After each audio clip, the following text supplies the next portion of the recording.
Greetings to all and welcome back to my channel, that is Commerce Classes by Ronak Sharma. In the previous lecture, we have discussed about techniques of environmental scanning, and today we are going to discuss factors affecting environmental scanning. Basically, we are having three factors which affect our environmental scanning. First one is personal ability of strategist. Second one is internal environmental factors, or we can say organizational factors. And the third one is external environmental factors. Let's discuss all these factors in detail one by one. First comes personal ability of strategist.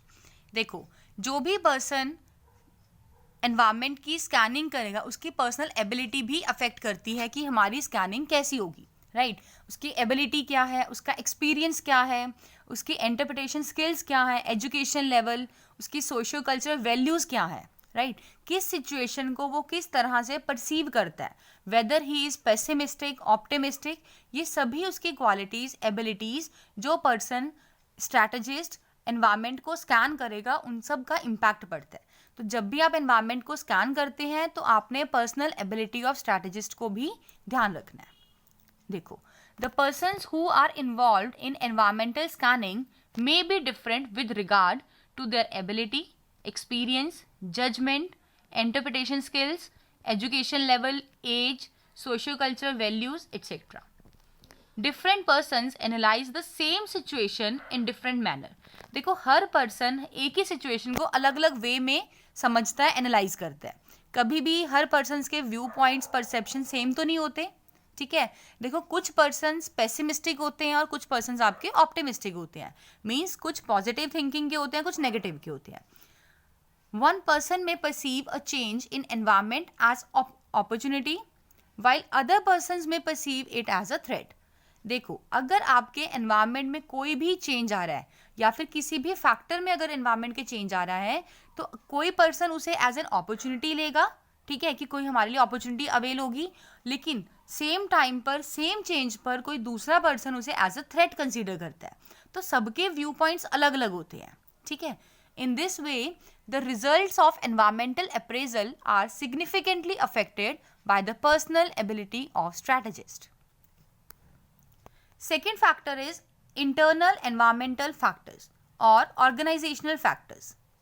देखो, internal environment क्या होता है? पहले तो एक ऐसा environment, ऐसे factors जो कि within the organisation, within the business unit available हैं, प्रेजेंट होते हैं, ठीक है? इनको आप कुछ एफर्ट्स लगाकर आप कंट्रोल भी कर सकते हैं, राइट? क्या होते हैं ये? कंट्रोल में है आपके, आप कुछ भी एफर्ट्स लगा के उन्हें कंट्रोल कर सकते हो. देखो, इंटरनल जो एनवायरमेंटल फैक्टर्स हैं वो भी आपकी एनवायरनमेंट की स्कैनिंग को अफेक्ट करते हैं. क्यों?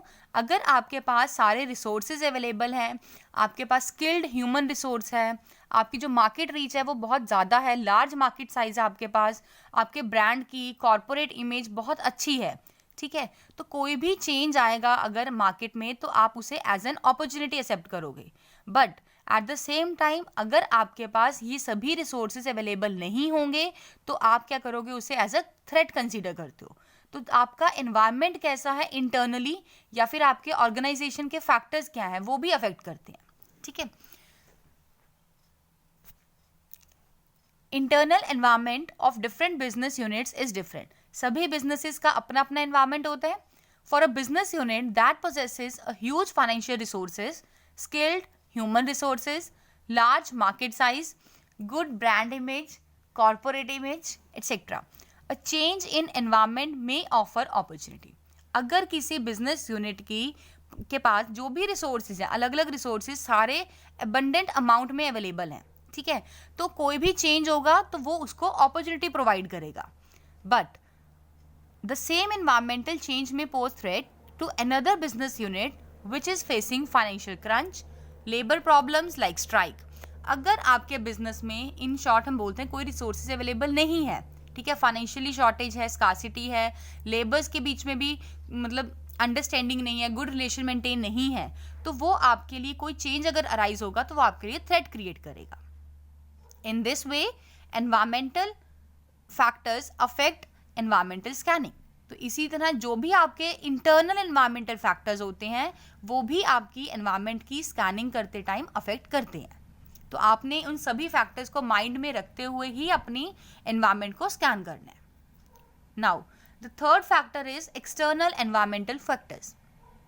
देखो एक्सटर्नल एनवायरमेंटल फैक्टर्स कौन कौन से होते हैं, ये हमने प्रीवियस लेक्चर्स में डिस्कस भी किया हुआ है। माइक्रो मैक्रो थे आपके, ठीक है, कस्टमर्स हो गए, सप्लायर्स हैं आपके पास, कॉम्पिटिटर्स हैं आपके, या फिर मैक्रो में लाइक आपके economic environment, political environment, socio culture environment, बहुत सारे फैक्टर्स होते हैं, ठीक है।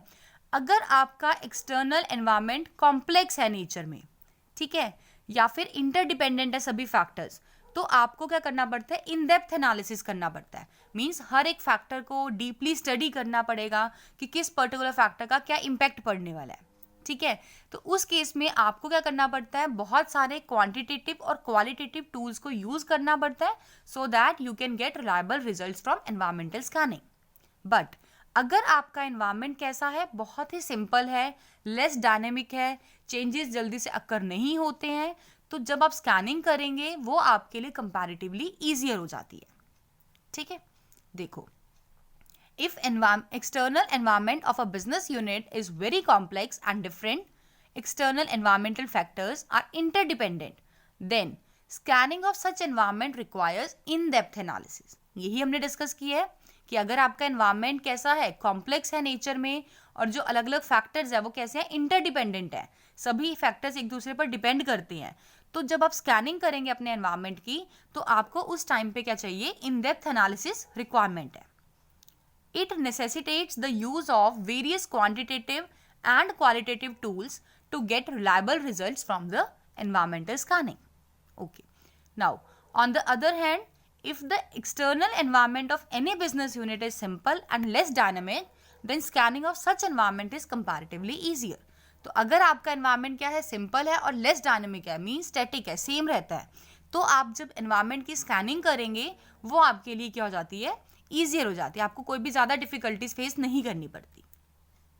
बहुत ही सिंपल सा टॉपिक था, छोटा सा टॉपिक है।